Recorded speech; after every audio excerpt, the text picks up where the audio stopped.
Hi, everyone. My name is Michelle Blackwood. Welcome to another live. I'm so excited that you're here today to join me. Welcome, welcome, and thank you. Today, I am going to make an easy recipe, and it is garlic with broccoli sauce. Easy recipe. I'm not going to use any oil, and be sure to share this live, and let's get started. So, for this recipe, broccoli, at this time of the year, it's still cool in many parts of the country here in USA, and a lot of people are growing broccoli in their garden. And I grew mine, but now it's too warm here in Florida, so my broccoli, they've already bolted. However, if you're in a cooler part of the country and you want to make this recipe, it's even better because you're growing it organically and, more, especially if you're growing it organically without any chemicals or anything. Broccoli is very, very nutritious. It's high in vitamins and minerals and antioxidants. And antioxidants are great for counteracting free radical and preventing free radical damage to our cells. And many of the free radical damages may lead to many chronic illnesses, cancer, heart disease, diabetes, and so on and so forth. So, broccoli has a lot of antioxidants, guys. And so, you want to consume broccoli a lot. It is from the cruciferous family, like cabbage and kale and Brussels sprouts. They're all from the same collard greens as well. They're all from the same family, and they are just a powerhouse, full with nutrients, superfood, I would call them. Great, great, great, especially for people who have issues like cancer and any of those chronic diseases. Just amazing. The broccoli is high in vitamin C. It has, a good source of vitamin C, and that prevents inflammation in the body and boosts the immune system, especially for those, during the time they're suffering from viruses and everything like that. Broccoli is just great for boosting the immune system. And also, broccoli has calcium, and we know calcium works with collagen to straighten our bones, and even has vitamin K.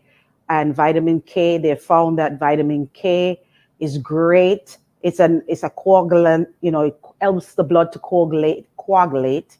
And so vitamin K is good. They found that for people who have low vitamin K levels, that they suffer from osteoporosis. So it also helps with the bone.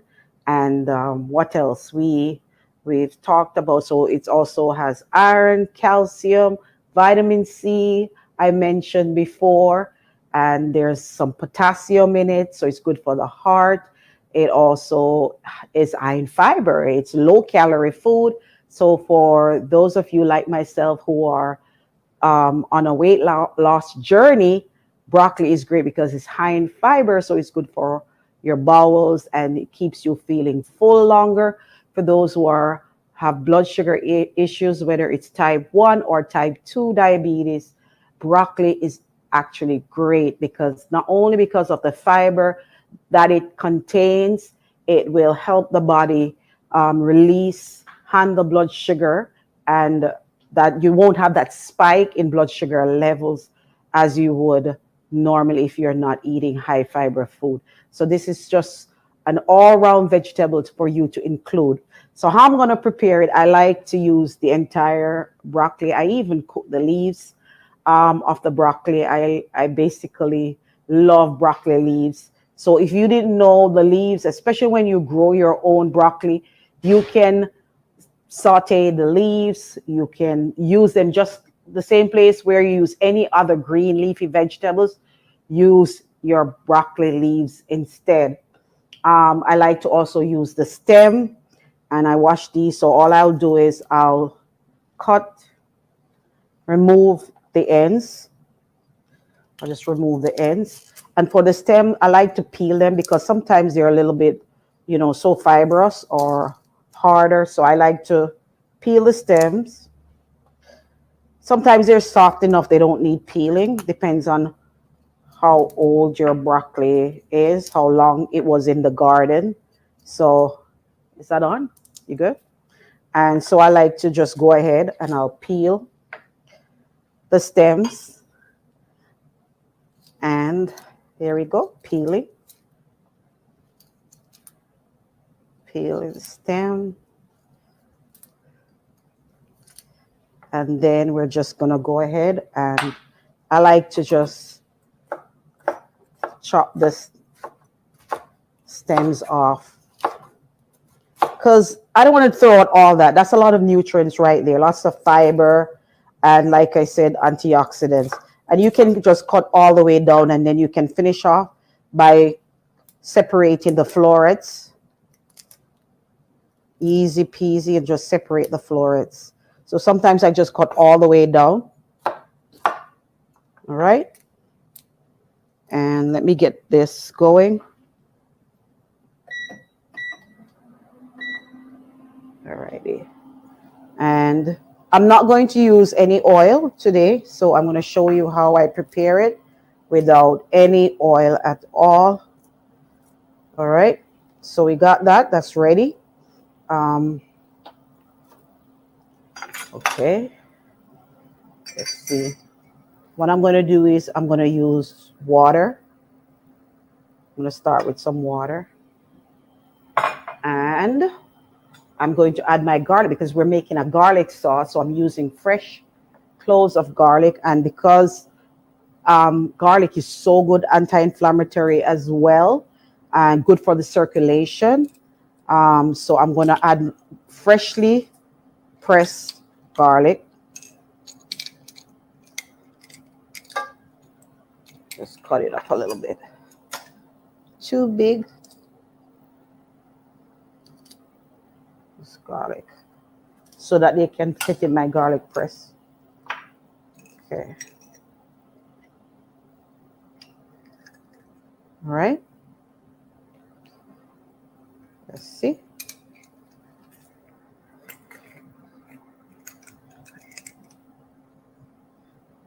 Stove.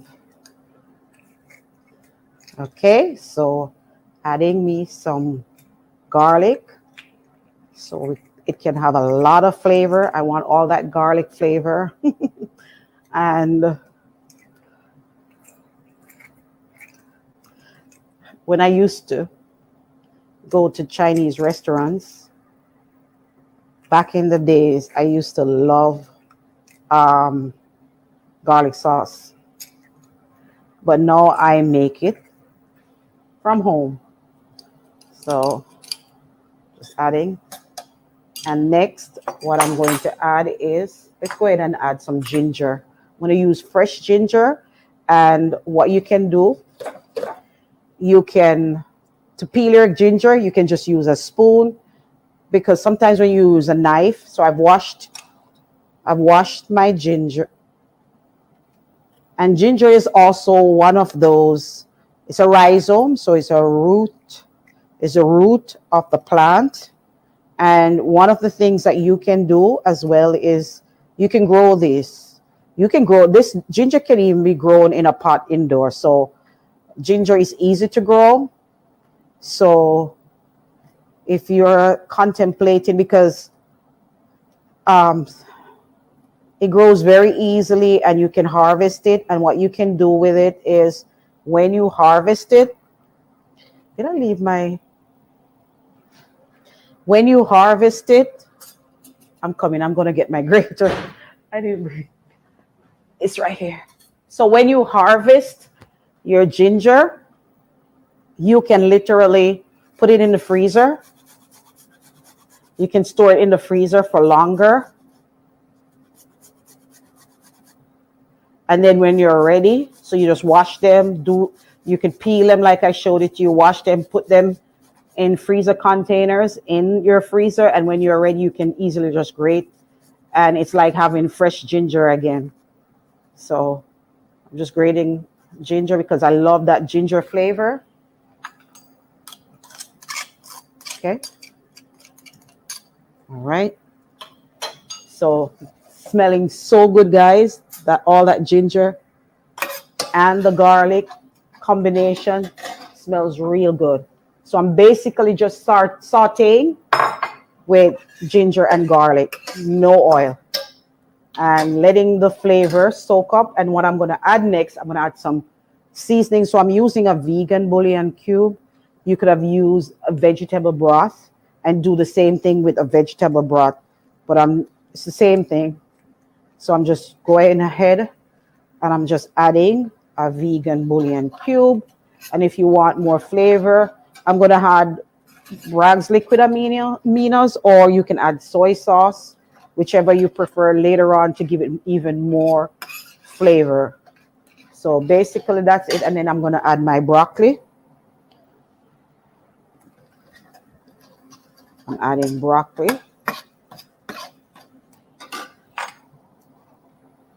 And I'm literally stir frying with my broccoli.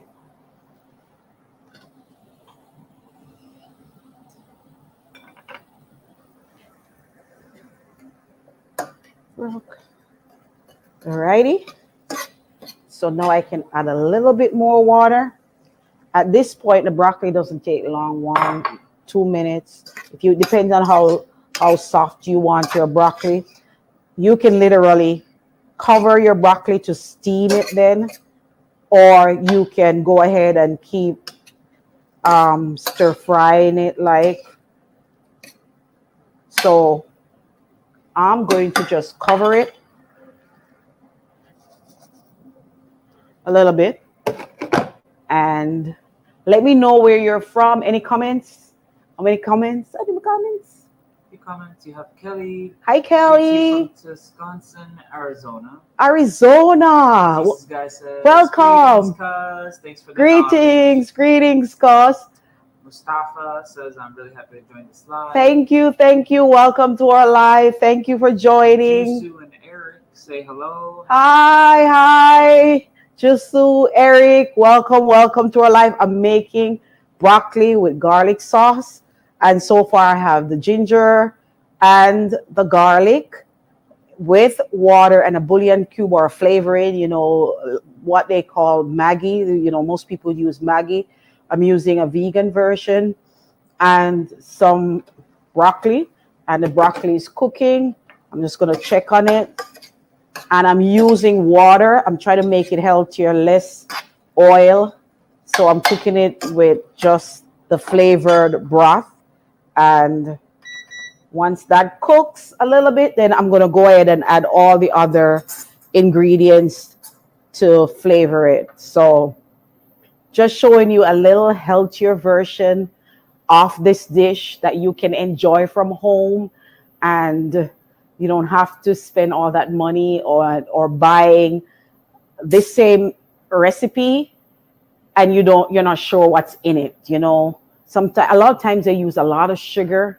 And if you know that the body at all times, did I talk about this last time? I don't remember. But it's a new audience anyway. Our body only has a 1.5 gallons of blood circulating at all times. And only 1 teaspoon of sugar can stay in that circulation. Anything over that, the body releases the insulin, the pancreas releases the insulin to take care of that and store it. So it's either going to store it in our organs, such as around the midsection, the liver, and people end up with fatty liver diseases. And when there is too much sugar in the circulation or in the bloodstream, the body releases what you call dopamine. And these chemicals, these dopamines, make you feel rewarded. You feel, yes, satisfied, especially when you drink a lot of, or anything that is high in sugar. However, shortly after that, the body releases another hormone, and that hormone is going to cause your body to really crash, literally crash. And so you feel down. In Jamaica, did we used to say that there I learned that niggeritis set in and you feel lousy, it's a low. And if you consistently having you're having your body going high, low, it's not good for your pancreas. The pancreas can eventually become overworked, or what they call it, it's not taking care of that sugar that's in the blood, and you end up having insulin resistance. And so what you need to do is always increase your insulin sensitivity. And it's by doing that is eating less sugar, higher fiber food, like your broccoli, your vegetables. It's looking pretty good. It's almost ready. And because that's why people end up with diabetes, just too much sugar. The body only needs a teaspoon at one time. So by the time, if you think about and add up all day long, how much sugar that you have consumed, you'll be amazed that some people are drinking just so much sugar in a soda. They might end up drinking 9 teaspoons of sugar in one can of soda, 12 teaspoons sometimes. That little baby yogurt that people are consuming, that yogurt can sometimes contain 15 teaspoons of sugar. And sometimes we think that it's a health food, it's yogurt, it's good for you, it's good for your good bacteria. However, it is just so much sugar in it. And what we're trying to do is reduce the amount of sugar. I mean, the body sees sugar as sugar. So even though today I'm not going to use refined sugar, I'm going to use maple syrup, you still want to use that in moderation, just a little, to get the sweet taste, but not over putting much sugar. And when you buy out, sometimes you eat out, you don't know. All the person sometimes care about is the food tastes good. The food tastes good is not about the amount. They're not thinking of necessarily your health. They're thinking about the fact that the food taste is going to have to taste good. So if they have to dump more sugar and if they have to dump more salt or oil or this, whatever they have to do, at the end of the day, that's what they're thinking about. So now we have to take more control and become more aware of what we're taking in our bodies, because at the end of the day, our health is our wealth. Okay, so this is ready. And see, says, thank you for doing it live. Please make them more often. Oh, blessings. Jennifer Gibbs says, hi, Michelle. I have tried several of your recipes. Oh, and I love Jennifer. Thank you, Jennifer. As well, watching from New York. New York in the house. Welcome. This is actually ready. So I'm going to move fast because it is actually just right. So what I said, I'm going to add the rest of the ingredients. So I'm going to add a little maple syrup. Watch me. That's a little. I'm going to add a little maple syrup, not a lot. I am going to add maybe a little onion powder, just giving it extra flavor. Don't even have to add these. It's okay. Well, this garlic powder is brand new. And let me see if it's brand new. I'm not going to open it. I need, because we already have garlic. So what I'm going to do is, for the sauce, because I'm making a sauce, I'm adding some non-GMO, non-genetically modified cornstarch and some water. You could probably add tapioca starch to a little arrowroot would work as well. And I'm adding that with water because I'm going to make the sauce. All right. There's some broccoli in it. All right. And all I'm going to do now is I'm going to add that. And that's my garlic sauce right there. I'm going to go ahead and add, if you want, a little, let's stir, because it's going to get thick. And I'm going to add a little Bragg's, or if you want to do soy sauce, it's up to you. A little. Hopefully I didn't add too much. And that is your broccoli with lots of garlic. I mean, garlic is so good. Great. If you eat 4 cloves of garlic a day, it's like you're having natural antibiotics. 4, if you can't eat them raw, like how I looks perfect. How I include, so you just want to cook it now until it's thickened. So that's it. Nice glazed look. And if you want to eat enough garlic, so it's 4 cloves a day. If you're sensitive to garlic, to raw garlic, some of the things I do is I add the garlic to my salad, and then all the other ingredients will neutralize that flavor, that potent flavor. So I will squeeze that when I make my salad on a daily basis. Or what I do is I add it to my salad dressing when I'm blending my salad dressing. My favorite salad dressing, I think I told you guys about it. My latest favorite, because I switch, I'll get tired of it eventually and switch to another one. It's basically doing a hummus salad dressing. I need to put it on the side. I haven't as yet. It's basically getting your chickpeas and you're blending up with, I like to put ginger in it because it's great for digestion. And so it prevents your body from getting bloated. And I like to put the chickpeas because it's high in protein. So that helps with the salad. I'm trying to make a balanced diet. And what I do is I blend that with the garlic, the chickpea, tahini. And tahini and garlic goes well together. The tahini is high in sesame. It's made from sesame seeds, so it's high in calcium. So I'm taking care of my bones. And then I'm blending that with the garlic, the onion. You might put a little onion in it, and lemon juice, salt. And I blend all that up and create my salad dressing. Then I get to use the garlic again, fresh.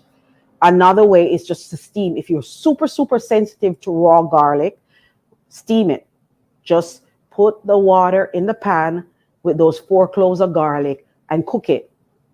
Another way I used to like to do is bake it. You bake the whole garlic bulb, tastes delicious. Then you can add it if you roast the whole garlic bulb. So that's another way that you could do it. And why not even air fry it? But you have to be careful that it's not overdone, because I cut them in slices. I used to even pan fry them, but I'm not doing that now, and cut them in thin slices and just fry them. So that's another way to do garlic. And so you can consume the garlic. It's great for circulation, build the immune system, fight off everything, antimicrobial, anti-parasite for people who have candida issues. Garlic would be great. Gut issues, all that. Garlic would be great to include. People even who have issues what's one of the deer ticks now, Lyme's disease, garlic, lots of bulb that they have to eat like a bulb a day. So just some natural things I'm sharing with you that you can include. Let your food be your medicine and your medicine be your food. And what else? I think that's it. Oh, if you want, it's only if you want, you can add a little cayenne pepper, just a little sprinkle for a little kick. A little sprinkle, because this cayenne pepper is so potent that you don't need a lot, and it will boost the flavor without you having to add so much salt. So sometimes if I want to cut back on the amount of salt I add in a dish, I just add more onion powder and garlic powder and my cayenne pepper. Just adds extra seasonings, and there you go. This is great. Says, is your dressing recipe anywhere? Not yet, but we're gonna work on it.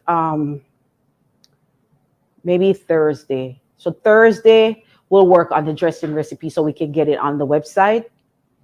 We'll actually do it. I just threw everything in the blender, so I haven't written it as yet, but it's very easy to do and it tastes good. We're planning to go outside. I'm not sure yet if we're going to be able to set up the live, but we might start going outside and doing some gardening videos. That's the plan. We'll see how it goes. And so be sure to join us. And if we go live, that would be nice, doing gardening too. Because I truly believe that we need to know where our food comes from, and we need to know where the food comes from. We need to be able to know that, okay, I'm growing as much as I possibly can. I know a lot of you, if you don't have a garden, and maybe this year I'm encouraging you to start one, and you don't have to have a big space. Sometimes the garden produces so much, you definitely will have to find people to share. some of it with our can, or you have to freeze, or you have to dehydrate. But you don't need a lot of space to grow stuff, and you can focus on even perennial things or biennial things that will come back again and again, root vegetables and so on. So hopefully we get to go out and do that, and it'll be fun.